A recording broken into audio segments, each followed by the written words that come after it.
श्री परमात्मने नमः।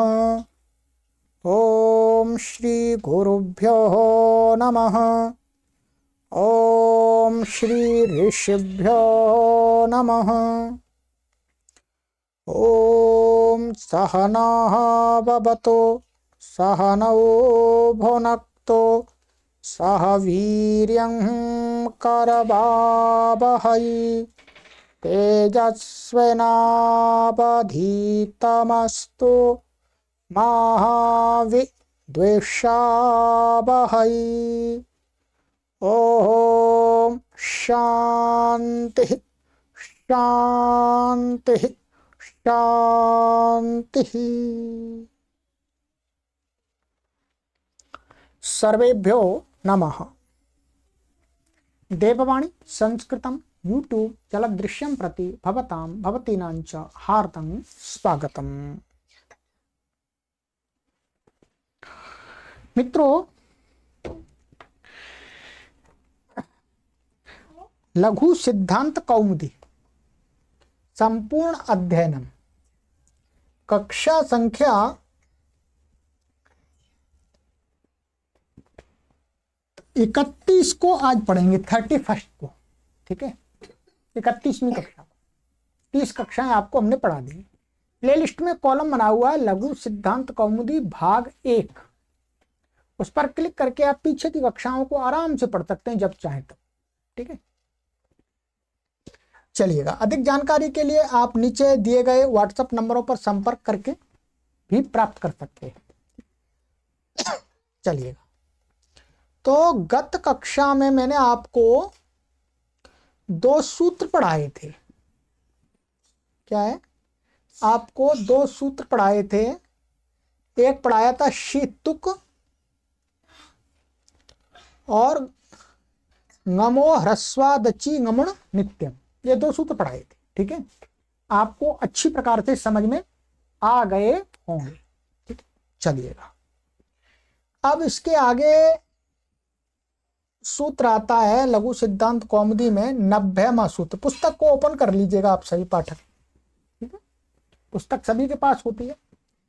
समाह सुटी, ये 8वें अध्याय के 3रे पाद का 5वां सूत्र है। ठीक है, यहां पर ये 5 सूत्र हैं। एक वार्तिक है और 4 सूत्र हैं। इन सूत्रों को पहले पढ़ेंगे। ठीक है, केवल अर्थ जानेंगे। इन सब का मिलाकर के 2 उदाहरण, हमें 2 सिद्धि बनानी होंगी। ठीक है, तो सिद्धि बनाएंगे तब पूरा समझ में आएगा। अभी पहले एक बार पढ़ लेते हैं पहले। ठीक है, समासुटी, इसका अर्थ किया है समोरूह सुटी। यहां आचार्य वरदराज महाराज जी कहते हैं कि जो सम उपसर्ग है उसको रू आदेश हो जाता है सुट के परे रहते। बाद में सुट हो और उससे पूर्व में सम है तो सम को रू आदेश हो जाता है। तो वो रू कहां पर होता है? वो अलो अंत्य से सम के मकार के स्थान में हो जाता है। ठीक है, तो वही है। तो समो रूह सुटी माने सम के मकार को अलो अंत्य से लगेगा यहां पर। ठीक है, तो अंतिम मकार को होगा सुट के परे रहते रू आदेश हो जाता है। रू क्या हो जाएगा? रू। ऐसा होता है ये वास्तव में।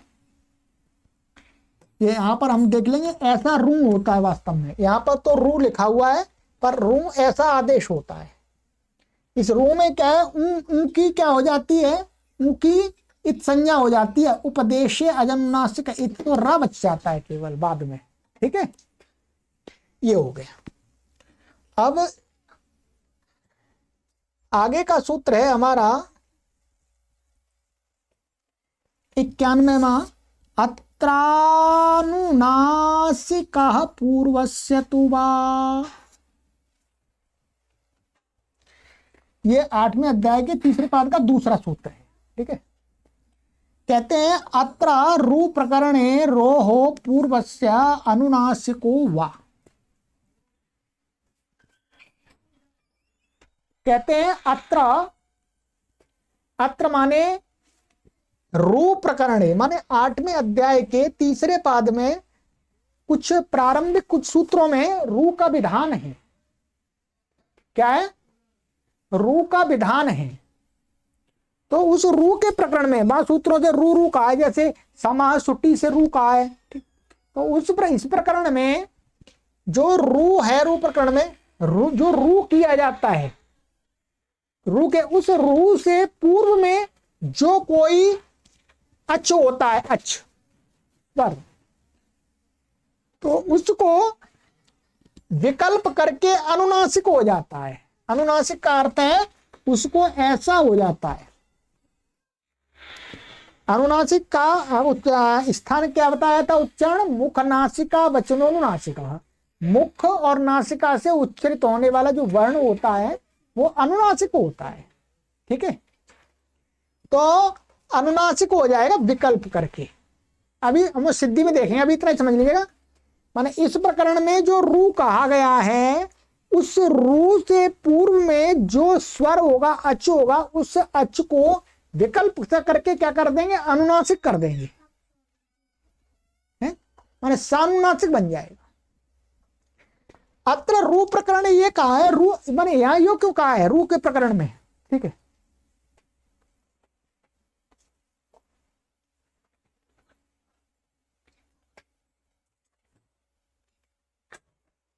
तो कहते हैं कि इसलिए कहा है क्योंकि एक सूत्र है सजशो रूह, ये आपको अभी पढ़ाएंगे। सा जू शो रू, ये भी रू करता है।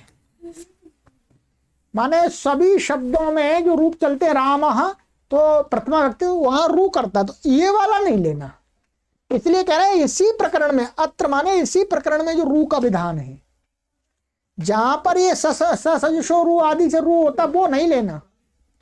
तो उस रू से पहले वाला जो अच होगा उसको विकल्प करके क्या हो जाएगा, अनुनासिक हो जाता है। ये समझ में आ जाएगा, अभी देखेंगे। अब इसके ही आगे वाला सूत्र है, 92वां सूत्र है ये, ठीक है। अनुनासिकात परोनुस्वार, ठीक है। ये 8वें अध्याय के तीसरे पाद का चौथा सूत्र है। तो कहते हैं कि इसका अर्थ करते हैं कि अनुनासिकम विहाय, ठीक, क्या अनुनासिकम विहाय माने जो अनुनासिक नहीं है, ठीक है।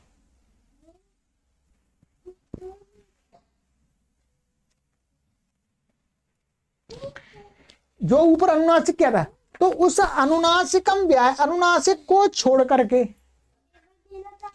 रोह पूर्वस्मात्, माने जो रू किया है हमने उससे पूर्व में, जो पूर्वस्मात्, उस जो पूर्व में जो वर्ण है रू से पूर्व में, या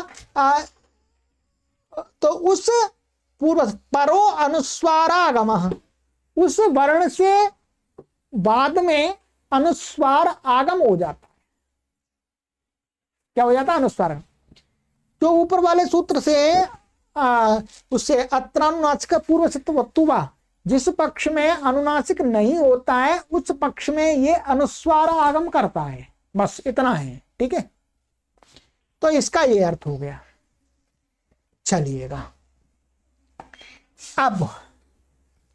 अब आगे, पहले हम यहां पर ये उदाहरण है, ठीक है। अब इस सूत्र को बाद में पढ़ेंगे, पहले इसमें घटाएंगे। ये है संस्कर्ता और संस्कर्ता। यहां पर क्या अनुनासिक है और ये अनुस्वार है, देख रहे होंगे आप, ठीक है। और दो सा है, और ये दो सा है, और बाद में कर्ता शब्द है। इनकी सिद्धि हमें करनी होती है, वहां पर ये लगता है। आइएगा देखिए, हम शॉर्टकट में लिखेंगे और ये यहां देखते हैं। पहले ये सम उपसर्ग है, ठीक है, और आगे कर्ता शब्द है। ये त्रिच प्रत्यांत है, एक सूत्र है छठे अध्याय के प्रथम पाद में, वो यहां पर दिया नहीं है, उसका वैसे अध्ययन का मतलब नहीं है, पर हमें बताना पड़ेगा पढ़ाने वाले को। समपरिभ्याम करोतौ भूषण, मैं लिख देता हूं, यह है समपरिभ्याम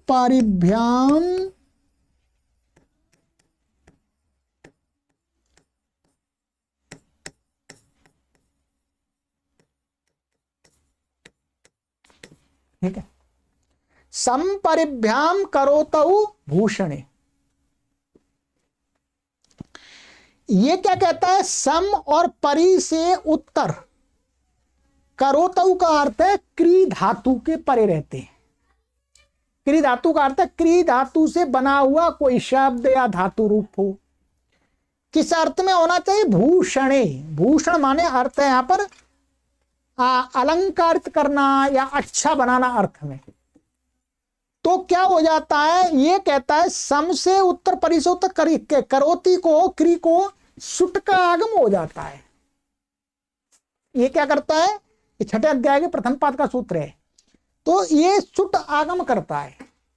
यहां पर क्या है, ये करता, ये क्या है, भूषण अर्थ में है दोनों, इसे भूषण अर्थ आ रहा है, इसलिए सम से उत्तर कर्ता को यहां पर सुट आगम हो जाएगा। तो सुट क्या टित है, तो आद्यम तो टकता उसे आदि में बैठ जाएगा, यहां बैठ गया ये, ठीक है। सुट और टकी अलंत्यम, और ये सुट उपदेशा जन्नासक इत से इसकी इत संज्ञा हो गई, तो क्या बच गया, स बच गया केवल। क्या बचा जी, बोलो, स। अब लगाइएगा, अब क्या है, अब समा सुटी, सम से उत्तर सुट के परे रहते सम को क्या हो जाता है, रू आदेश हो जाता है। तो कहां पर होगा सम को, तो अलो अंत से अंतिम मकार को हो जाएगा। तो ये मां हट करके इसको क्या हो जाता है, रू हो जाता है, ऐसा रू। ये उपदेश जन्नासिक इत से इसकी ऊ की संज्ञा हो जाती है, र बचता है केवल, ठीक है।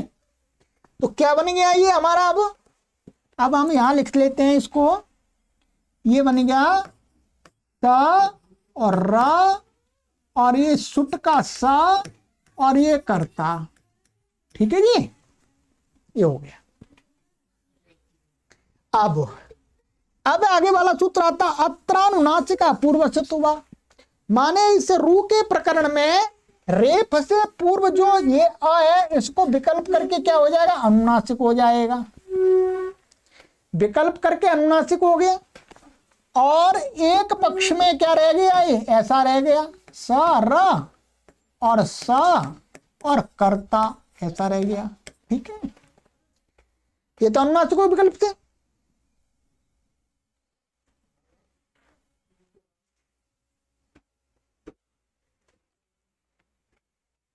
ठीक है, अब आगे वाला सूत्र है, अनुनासिकात परोनुस्वार। क्या है, अनुनासिकात परोनुस्वार। ये कहता है कि अनुनासिक, इसको छोड़ करके जो जिस पक्ष में अनुनासिक नहीं हुआ है, उसमें क्या होता है, रू से पूर्व में जो ये स्वर है, उससे बाद में क्या हो जाता है, अनुस्वार आगम हो जाता है। या बीच में अनुस्वार आगम हो गया, तो अनुस्वार तो ऊपर होता है अगर वास्तव में, तो इसके यहां पर अनुस्वार हो गया, ये ऐसा हो गया, ठीक है। अब दो स्थिति बन गई, ये अनुनासिक वाला हो गया और ये ऐसा। अब यहां पर एक आगे सूत्र आएगा, इतनी स्थिति बन गई हमारी अगली जगह। अब सं र स कर्ता और सं र स कर्ता ऐसी बन गई। अब यहां पर आगे एक सूत्र प्राप्त होगा, ये स है, ये किस में आता है, खर में आता है। बोलो किस में आता है, खर प्रत्याहार के अंतर्गत आ जाता है तो स। तो आगे का सूत्र का अवतरण कर रहे हैं, अब आ जाइएगा। अब ये सूत्र लगाना पड़ेगा,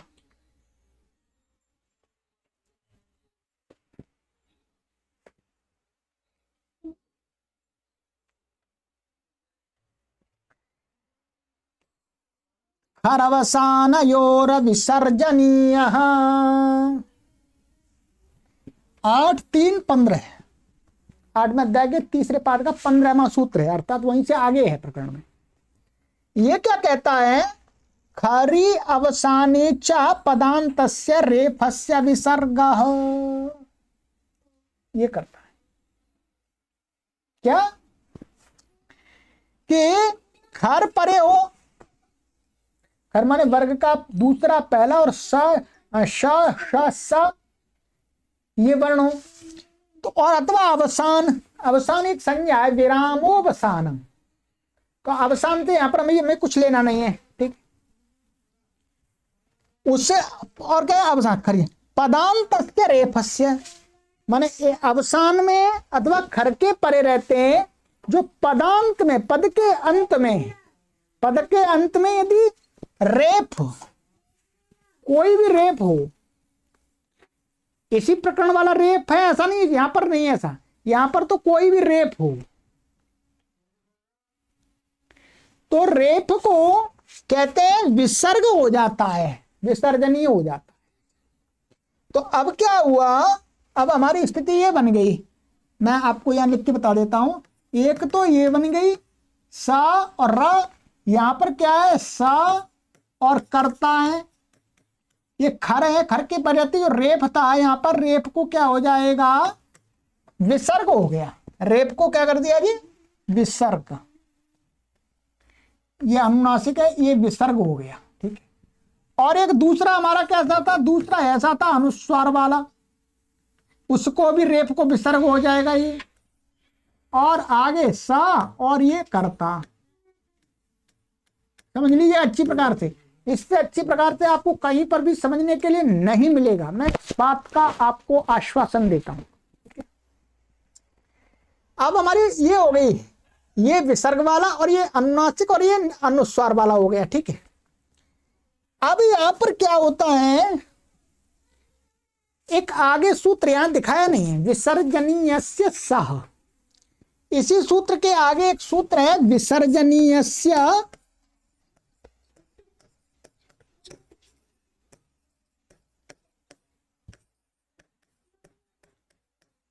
ये सूत्र है। ये क्या कहता है, ये कहता है कि खर के परे रहते, खर के परे रहते, इस सूत्र से जो विसर्ग हुआ है बाद में खर परे है, तो उसको फिर दोबारा क्या हो जाता है, स हो जाता है, दोबारा स हो जाता है उसको।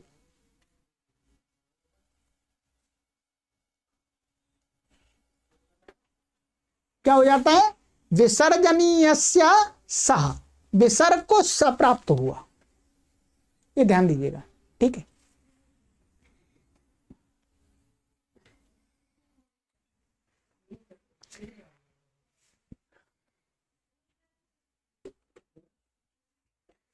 इससे क्या है, स प्राप्त हुआ इसको, ठीक है। परंतु इसका एक अपवाद सूत्र है वाशरी, ध्यान देंगे। इसी से आगे एक सूत्र है वाशरी। ये कहता है कि खर में शर, माने जो शर है श श स, तो ये खर के अंतर्गत, खर में से यदि शर बाद में है तो विसर्ग को विकल्प करके सकार होता है। ये सूत्र क्या कहता है, विकल्प करके इसको सकार होगा, माने एक बार सकार हो जाएगा, एक बार विसर्ग रहेगा। परंतु हमें यहां पर क्या करना है, नित्य ही सकार करना है,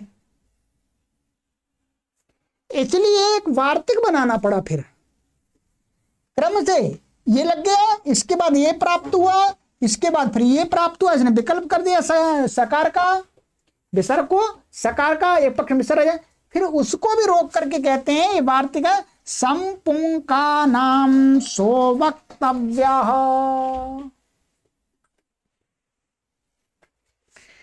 कहते हैं कि सम और या पुंस और कान ये शब्द हैं तीन, तो हमारे पास में तो अभी सम है केवल। ये कहते हैं सम का जो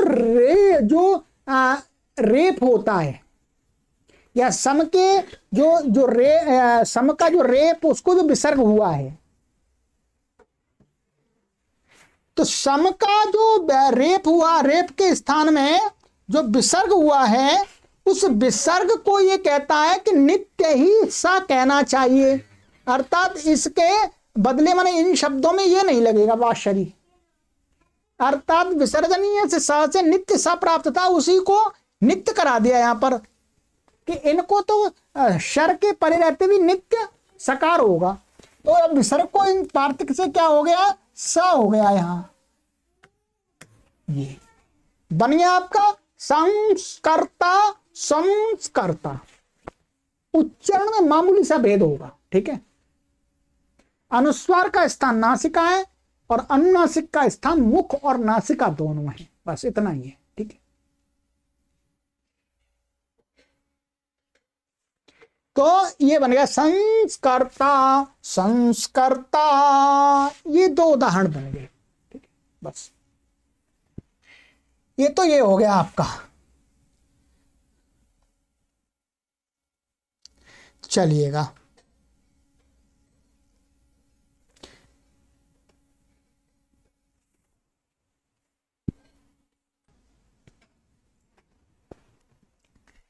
तो ये हो गया। अब इससे आगे सूत्र है हमारा 94वां सूत्र, पुमाहा खय्यम परे, 8वें अध्याय के 3रे पाद का 6ठा सूत्र है, ठीक है। यह अम परे खई पुमो रूह,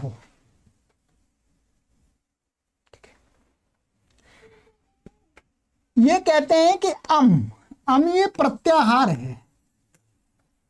अम प्रत्याहार में क्या था, अ से लेकर के सारे स्वर आ जाएंगे, हा या व र ल ये आ जाएंगे, ञ म ङ ण न ये आ जाएंगे, वर्ग के 5 में आ जाएंगे, ठीक है। तो ये सभी वर्ण क्या अम, तो अम परे खई माने अम परे है ऐसा खय, खय का अर्थ हो गया वर्ग का दूसरा और पहला, वर्ग का दूसरा वर्ण, वर्ग का दूसरा और वर्ण ऐसा जिसके बाद में अम प्रत्याहार अंतर्गत कोई वर्ण हो, तो उसके परे रहते पुमाहा, जो पुम शब्द है, क्या है, पुम शब्द है, उसको रु आदेश हो जाता है। ये सूत्र ये कर रहा है, ठीक है। तो उदाहरण देते हैं, पुंस को किलाहा, पुम को किलाहा, पहले जैसे ही है, वो भी सूत्र लगेंगे सारे, ठीक है। यहां पर क्या है मैं बताता हूं आपको, हमारे पास में ये शब्द है पुम और कोकिलाहा,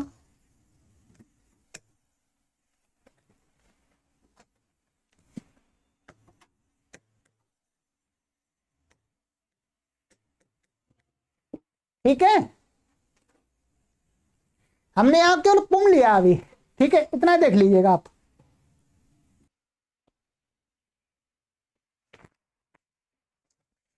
अब यहां पर ये अम परे खई, ये क्या है, का खाए में है और इसके बाद में क्या ओ अम में आ गया, तो अम परक ये खय हो गया, तो अम परक ये खय हो गया, तो इसको क्या हो जाएगा, पुम को रू हो जाएगा, तो रू कहाँ होगा, म के स्थान में हो जाएगा, अलोंत से यहाँ क्या हो जाएगा, रू हो जाएगा, और फिर उपदेश नासिक इत से ऊ की इत संज्ञा हो जाएगी, तो हमारा ये क्या बन जाएगा, ये बन गया हमारा रेफ, पुर ऐसा हो गया, पुर कोकिला, ठीक है। अब यहां पर वो सूत्र लगेगा पहले वाले दोनों, अत्रानुनासिका पूर्वस्य तुवा और अनुनासिकात परोनुस्वार, कि रेप से उत्तर जो पूर्व में जो अच है उसको क्या हो जाएगा, विकल्प करके अनुनासिक हो गया, ठीक है, एक ये बन गया। और जिस पक्ष में नहीं होगा उस पक्ष में रा और ये कोकिलाहा, ध्यान दीजिए सरल है, कोकिलाहा और फिर अनुनासिकात परोनुस्वार, तो ये क्या हो जाएगा, अनुस्वार आगम हो जाएगा यहां पर जिस पक्ष में, ठीक है, दो बन गए। अब यहां पर जो ये हो गया तो क्या है, अब खर के परे रहते, खर के परे रहते, ये खर में आ रहा है का पदांत, ये पद के अंत में रेप, पद के अंत में, जैसे सम का सुप्तिगंतम पदम से पद है तो रेप पद में, तो क्या हो जाएगा, खरवसान योबो, खरवसान और विसर्जनीय से विसर्ग हुआ। क्या हुआ बोलो, विसर्ग। यहां पर विसर्ग हुआ, यहां पर भी विसर्ग हो गया, हर पर है। चलिएगा मैं यहां पर इसको ऐसे कर देता हूं, हटा देता हूं इसको, ये कर देता हूं आपका अनुस्वार वाला पूरा, और ये विसर्ग करना है, एक ये विसर्ग हो गया, और ये आपका अनुनासिक वाला, और ये विसर्ग हो गया, ठीक है। अब यहां पर वही सूत्र लगेगा जो आगे भी पढ़ेंगे, इसी में आगे वाले सूत्र है, विसर्जनीयस्य सह प्राप्त हुआ, विसर्जनीय से सह से स प्राप्त हुआ नित्य। परंतु यहां पर इसमें क्या कर दिया कि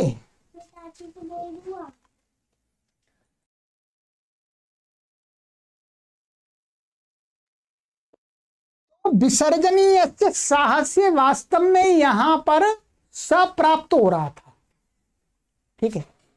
परंतु यहां पर विसर्जनीय से स से भी स हो सकता है, परंतु यहां पर इन्होंने जो दिखाया है वो उससे दिखाया है,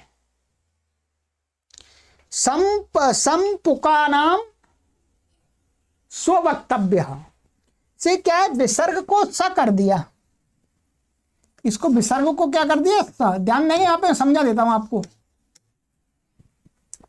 इस विसर्ग को क्या हो गया, संपुका नाम स्ववक्तव्य।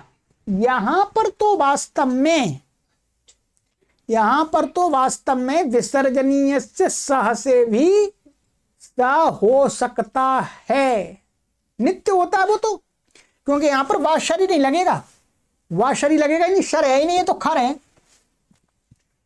परंतु यहां पर ये वार्तिक दिखाया है, फिर वार्तिक संपूर्ण का नाम सो वक्तव्य, उस वार्तिक से ही क्या किया है, सकार किया है। परंतु जो प्राचीन व्याकरण है, प्राचीन व्याकरण में इस संपूर्ण का नाम जो वार्तिक है, इस वार्तिक को सभी लोग नहीं मानते, सभी लोग नहीं मानते। इसलिए यहां पर आचार्य वरदराज महाराज जी ने तो यही लगाया, संपूर्ण का नाम सो वक्तव्य से ही विसर्ग को स किया है। वस्तुतः यहां पर लगाने की जरूरत नहीं है, वो वहीं पर लगता है जहां पर आगे शर आ रहा हो, वहां शर आने की संभावना हो वहीं पर लगता है वास्तव में, पुम शब्द से अथवा कान शब्द से अथवा सम शब्द से उत्तर। परंतु यहां पर तो इसी वार्तिक से क्या किया है, विसर्ग कर दिया, तो क्या बन गया, पुम पुंस्को किला, ये बन गया, इस वार्तिक से किया है। चलिएगा, ये हो गया आपका। अब है हमारा